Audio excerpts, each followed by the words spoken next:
Hello guys and welcome back to another video of our channel. आज के lecture के अंदर हम स्टडी करेंगे लीनियर अलजेब्रा के अंदर प्रॉब्लम बेस्ड ऑन सबस्पेस और उसका चौथा एग्जांपल। इसके पहले के 3 लेक्चर के अंदर हमने 3 एग्जांपल को कंप्लीट किया था। आज हमारे पास सबस्पेस का चौथा लेक्चर है और तो चौथा एग्जाम्पल है। काफ़ी आसानी से हम चौथा एग्जाम्पल को सॉल्व करेंगे। सबसे पहले देखते हैं कि हमको क्या दिया हुआ है एग्जाम्पल के अंदर कि show that the given set C of AB। हमको सेट कौन सा दिया हुआ है C ऑफ AB इज सब space of F of AB और नॉट। हमको ये चेक करना है कि C ऑफ AB जो सेट है वो F ऑफ AB का सबसेट है या नहीं, वो हमको क्या करना है, चेक करना है। काफी सिंपल और छोटा सा एग्जाम्पल है, वीडियो के अंदर एंड तक बने रहिएगा। स्टार्ट करते हैं। आंसर सबसे पहले हमको पता है 2 चीजें हमको दी होगी, वो 2 चीजें हम लिखेंगे इसके अंदर। और तीसरा जो हमको जो सेट दिया हुआ है वो क्या होना चाहिए, नॉन एम्प्टी सेट होना चाहिए। तभी हम 2 कंडीशन क्या कर सकते हैं, अप्लाई कर सकते हैं। तो सबसे पहली कंडीशन हम लिखेंगे, यहाँ पर हमको दिया हुआ है कि हियर गिवन दैट, क्या दिया हुआ है, एक सेट दिया हुआ है। So that the given set C of AB। So here given that, set को हम किससे डिनोट करते हैं, C से डिनोट करते हैं। सो C ऑफ AB ये हमको दिया हुआ है, ठीक है। हम सेट को A से भी डिनोट करते हैं, S से भी डिनोट करते हैं, X से भी डिनोट करते हैं, P से भी डिनोट करते हैं, ठीक है। यहाँ पर हमको सेट दिया हुआ है C ऑफ AB, सो हमने उसको C से डिनोट कर दिया। और दूसरे नंबर पर हमको क्या दिया हुआ है, C ऑफ AB, उसके इक्वल टू हमने लिखा C, तो C ऑफ AB इसके इक्वल टू हम सिर्फ लिख सकते हैं C is subspace of F। दूसरे नंबर पर हमको दिया हुआ है कि C is subspace of F, so हम लिखेंगे कि and given that C is subspace of F।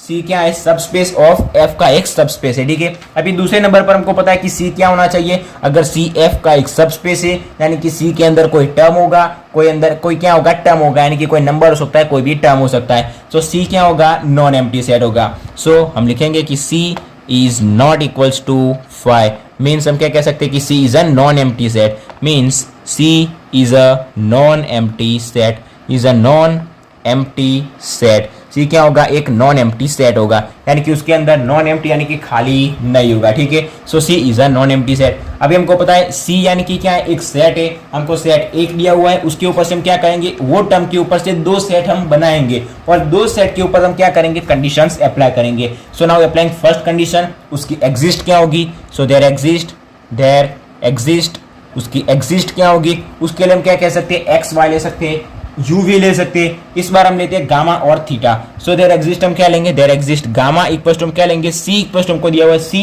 Of AB। सो क्या लेंगे, वैसे हम गामा लेंगे वैसे हम थीटा भी लेंगे। सो ये AB दिया हुआ है, यहाँ पर हम लेंगे A1 B1 और नीचे क्या लेंगे, theta equal to A2 B2, ठीक है। तो ये हमारे क्या हो गए, 2 टर्म हो गए, 2 हमारे सेट हो गए।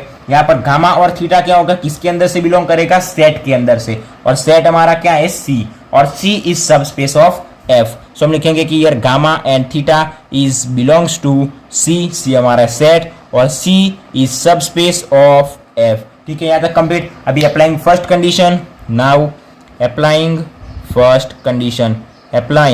फर्स्ट कंडीशन, पहले कंडीशन को हम अप्लाई करते हैं। यहाँ पर हमको पता है कि अगर अल्फा और थीटा C के अंदर से बिलोंग होते तो दोनों का एडिशन यानी कि गामा और थीटा, सो दोनों का एडिशन गामा प्लस थीटा वो क्या होगा, C के अंदर से बिलोंग करेगा। So gamma plus theta equal to gamma की वैल्यू हमारे पास कितनी है, A1 B1 और प्लस थीटा की वैल्यू A2 B2, ठीक है। So equals to gamma plus theta equal to हमको क्या मिलेगा, A1 प्लस A2 और कॉमा B1 प्लस B2, ठीक है।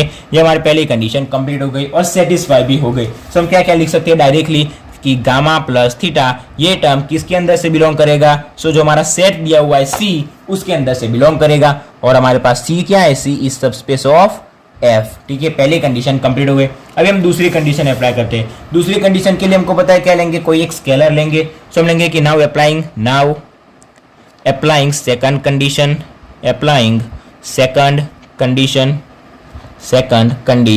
और सेकंड कंडीशन के अंदर हम क्या लेंगे, सो फॉर एनी स्केलर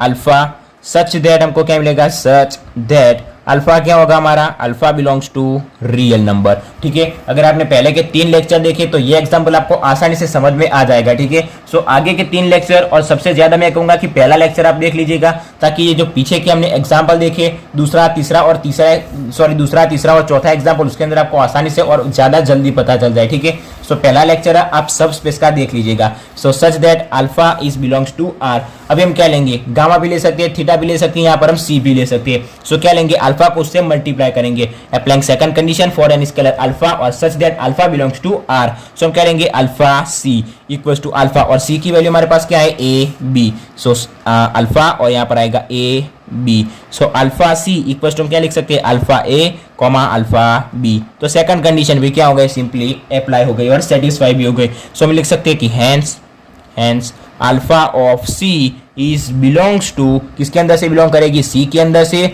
और सी इज सब स्पेस ऑफ एफ। दूसरी कंडीशन भी क्या हो गई, अप्लाई हो गई और सेटिस्फाई हो गई। पहली कंडीशन के अंदर हम क्या करेंगे, हमको पता है, 2 टर्म लेंगे, 2 सेट लेंगे, दोनों का एडिशन करेंगे। दोनों जो हमारे पास टर्म होते हैं, दोनों जो सेट होते हैं, वो सी के अंदर से क्या होते हैं, बिलोंग होते हैं। दोनों अगर सी के अंदर से बिलोंग होते हैं तो दोनों का एडिशन भी सी के अंदर से बिलोंग होना चाहिए। दोनों का एडिशन करेंगे जो सी के अंदर से बिलोंग हो जाता है।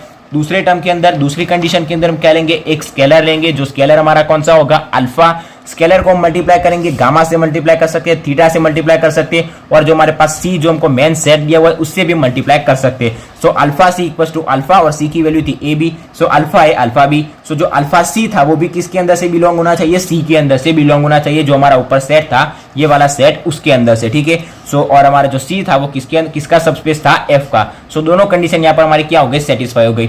सो डायरेक्टली हम लिख सकते हैं, hence both the conditions are satisfied, so the given set C is subspace of F. हम क्या लिखेंगे, here both the conditions are satisfied, so given set C of A B is subspace of F of A B. ठीक है, सो यहाँ पर हमारा चौथा example भी क्या हो गया, काफी आसानी से यहाँ पर कंप्लीट हो गया। हमने सबस्पेस के 4 एग्जाम्पल को कंप्लीट किया। चारों के चारों एग्जाम्पल के अंदर आपको आसानी से पता चल गया होगा, ऐसी मैं आशा रखता हूँ। अगर वीडियो अच्छा लगा हो तो वीडियो को लाइक और शेयर जरूर से करना, और अगर चैनल पर नए हो तो सब्सक्राइब भी जरूर से कर देना। एक और बात कहूंगा, इसके अंदर अगर आपको कोई सा भी डाउट है तो आप कमेंट बॉक्स में पूछ सकते हैं, आपको तुरंत ही उसका आंसर मिल जाएगा। और अगर कोई सी चीज के अंदर पता ना चला हो तो आप वो भी पूछ सकते हैं। ठीक है, आज के लेक्चर के अंदर यहाँ तक सब स्पेस के अंदर हमने 4 एग्जाम्पल को कंप्लीट किया। चारों के चारों काफी सिंपल इजी थे। मैंने आपको A to Z step by step सिखाया। एग्जाम के अंदर कोई एग्जाम्पल पूछा जाता है तो भी आपको कैसे लिखना है, ऐसे हमने लिखा, वैसे ही आप लिखोगे, आपका एक मार्क्स भी कोई कट नहीं कर सकता। ठीक है, सो सिंपल सा एग्जाम्पल्स था। ठीक है, हमने 4 एग्जाम्पल्स कंप्लीट किया, आपको आसानी से पता चल गए होंगे। डाउट हो तो कमेंट बॉक्स में पूछना, मैं आपको आसानी से तुरंत जवाब दे दूंगा। सब स्पेस का हमने यहाँ पर 4 एग्जाम्पल कंप्लीट किए, तो सब स्पेस का यहाँ पर हमारा टॉपिक कंप्लीट हो गया। नेक्स्ट हम लीनियर अलजेब्रा के अंदर एक और नया टॉपिक लेके आएंगे। ये वीडियो अगर आपको अच्छा लगा हो तो वीडियो को लाइक और शेयर जरूर से करना, और अगर चैनल पर नए हो तो चैनल को सब्सक्राइब भी जरूर से कर देना। So thanks for watching guys.